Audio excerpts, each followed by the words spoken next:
Un nuovo caso per l'ULSS 7 Pedemontana nella giornata di oggi. Ieri i nuovi contagi erano stati 8, tutti di ritorno dalle vacanze in Croazia e paesi dei Balcani, e guarda caso anche il positivo che va ad ingrossare le file della nuova ondata di contagi è proprio un uomo di ritorno anch'egli dalla sua vacanza in Croazia. In questi giorni di emergenza le ULSS della nostra regione hanno quindi attivato tutti i riferimenti per i veneti e non che rientrano dall'estero. Queste sono dunque le istruzioni da seguire per gli ingressi da Spagna, Croazia, Repubblica di Malta e Grecia.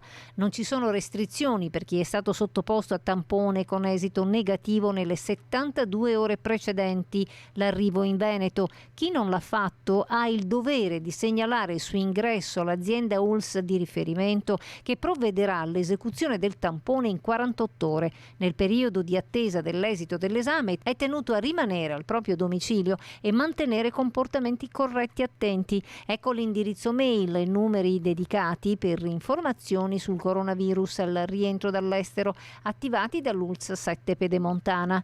Numero di telefono 800 938 800, rientro.estero.sorveglianza@auls7.veneto.it. Importante seguire le raccomandazioni, più ancora cercare di evitare vacanze pericolose per la propria salute e quella altrui in tempo di pandemia.